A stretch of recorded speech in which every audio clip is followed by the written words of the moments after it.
This episode of the Good Living Now podcast is sponsored by our friends at Kuvings. Now, I've tried many cold pressed juices over the years, but the Kuvings Auto10 has truly simplified my routine. Now, my personal experience is that it's simple to operate and quick to clean. Now, with the Auto10, I can make everything from nice cream to morning smoothies to sorbets, and I can even make plant-based milk. Now, if you'd like to give it a try, use my affiliate code JUICEGUY at checkout to save 10% on Kuvings. All right, go ahead, grab your fresh produce and get your juice on. So it's my anniversary. I feel like singing that song by Tony. It's my anniversary, but not that kind of anniversary.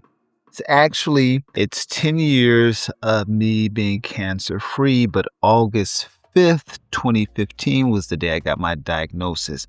So I got diagnosed 11 years this month, but I've been free for 10 years. So every time this month I don't know how I'm going to feel. This year, I feel just grateful, just to be free for 10 years. There's always that period after you get a diagnosis, after you're clear from cancer. The first 5 years are critical point in terms of the potential for reoccurrence. You have a higher chance for reoccurrence during those first 5 years. So after I was cleared the first 5 years, I think I was getting tested. Initially, they were doing twice a year, then it went down to once a year. But people ask me, how do you stay healthy and do you ever fear it returning? And I never think about that until it's time to take a test. Every year, I do my physical and they test me just to make sure everything is good. And that's the only time I really think about it. But for me, I believe the reason why I'm still healthy after 10 years is a number of things. It's the way I fuel my body, which I think is critical. I think that's just the foundation of health, what you put in your body. And we just don't talk enough about that. I know from the medical side of things, they're not mentioning nutrition. They're not telling they need to eat differently. I talk to so many people who have gone through that whole cancer experience. And I always ask them, did your doctor, tell you to do anything differently? And 95% of the time, it's the same answer. No, they don't tell people to do anything differently, which is just mind-boggling to me, given what we know. We know how powerful food is. And I always say food can be the most powerful form or the slowest form of poison. And the fact that folks are not getting this information is very disheartening. So for me, that's just a basic, what I put in my body, making sure that I'm putting whole foods in my body, real foods, not foods with labels, not food with all these chemicals and dyes, real foods, fruits, vegetables, nuts, and seeds. And I know right now we're going through this whole thing with vegetables. I'm still eating my vegetables. I'm just making sure I clean them. And then the other thing is the mental piece that we don't talk enough about. Because I know for me, before my diagnosis, I was stressed out all the time. But I didn't even recognize it as stress because many of us are just so used to being stressed out that we just make it seem like it's normal, like it's a normal thing to go to bed worried, to need sleeping pills just to go to sleep because your mind is just going and you're thinking about all of these negative possibilities. And so for me, therapy really helped to give me the tools to deal with anxiety and fear, because we know that anxiety, fear, and stress, all those things weaken your system. And when your system ain't working the way it needs to work, it makes you susceptible to all kinds of.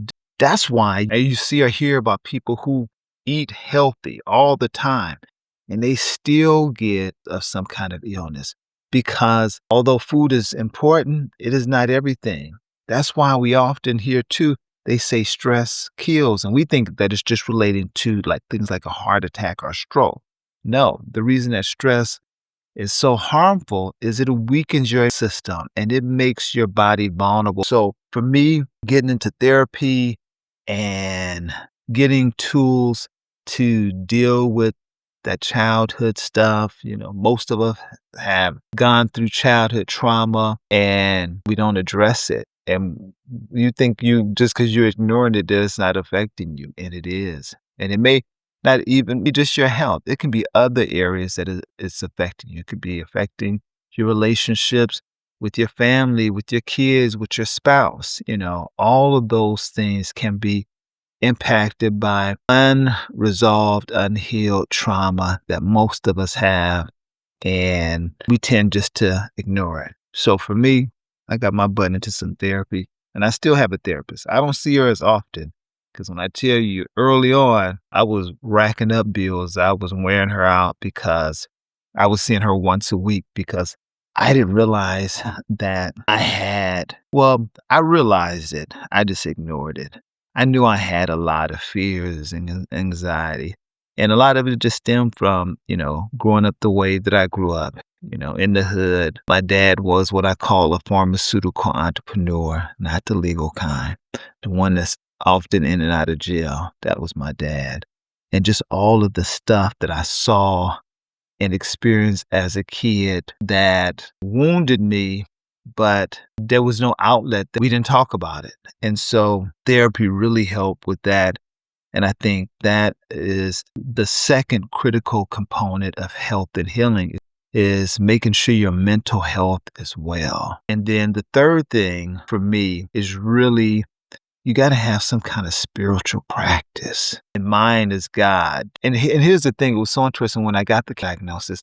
I never worried about dying. Now, you hear those words cancer and you automatically associate that with death. But for me, I knew it was a win-win. No, I didn't want to die, but I knew if I stayed, I win, or if I go, I win. So it was a win-win situation. So just having that as a foundation my faith as a foundation has really carried me. So for me, those three things, along with physical exercise, helps to reduce stress. And for me, it's just very therapeutic. So making sure I work out 4 to 5 times a week. And all of those 4 things really is the reason why, you know, here at 59, that I'm still free and that I don't take any prescription meds. I don't take anything for high blood pressure. I don't have cholesterol, arthritis. I don't have any of that. And I know so many people that are my age and older, or even younger, deal with those things. But I know that when you treat your body right, it'll do you right. And I don't believe that as you age, you got to decline. I just don't believe that. I believe if you fuel your body right, you maintain your stress, you have a spiritual connection that you can age without all the other things they associate with getting older. So yeah, 10 years and I'm still here and not just surviving. I really am in a phase of my life where I'm thriving. And I know a lot of times people my age, they're thinking about retirement, but who had time to retire? Retire and do what? I feel as though one of the things that was important to me after cancer was I wanted to build a life that I didn't want to retire from. I see a lot of folks my age looking forward to retirement. What you gonna do when you retire? And I get it. If you're in a job or doing something that you don't like, yeah, you want to retire from that. But all of our lives have purpose. All of our lives have purpose. And I believe if you still have breath, there's still purpose in your life and there's still something you're meant to do here. And for me, I feel like life is just getting started at almost 60 years old. There's this quote that I often say, when you walk with purpose, you collide with destiny. Yeah. So I feel like I've collided with destiny. When I was much younger, I used to always want to be on TV. And now at almost 60, I'm on 2 TV shows, Harold's Healthy Habits on Positively Charlotte on Fox Network. Then I do a wellness segment on News Rising Morning Show. And all of these happen really because of my whole health journey and going through that whole cancer experience. Now I'm able to share tips and strategies on TV to people on how to live better. And that just lets you know that everything has a purpose. And sometimes we don't understand why things are the way they are, happen the way they do, but everything has a purpose. And so I want to encourage you, that it doesn't matter how old you are, it's never too late to get healthier. It's never too late to start. And that just because you're dealing with some ailments or some physical challenges right now doesn't mean that things can't get better. And they get better when you decide that you want them to get better. It's a decision, and it's not as challenging as we make it. It's a daily decision to put yourself first, to be intentional about how you fuel your body, how you fuel your mind, how you take care of yourself, and making yourself a priority. Sometimes folks think just because you're making yourself a priority that's selfish. But if you don't fill your cup up first, you're not going to have enough to share with anybody else. And that's really important for your well-being. And so, yeah, 10 years and I'm almost 60, but I just feel like I'm just getting started. I have a friend who said, don't let your age be your cage. Don't let your age stop you from doing new things, trying new things. You're 50, 60, 70 years old and you want to do something. You want to start a business. You want to travel. You want to learn how to do something. Do it. Because here's the thing. If you ain't dead, you ain't done. So there's still life in you. So yeah, it's my anniversary, y'all. So I just wanted to stop by just to encourage you to keep on keeping on. And don't let nothing stop you. Don't let age stop you. Don't let any kind of physical ailment stop you. Because here's what I know. Change is possible and healing is possible. All right. I'll see y'all next time. Because it's my anniversary. We'll go celebrate. It's my anniversary.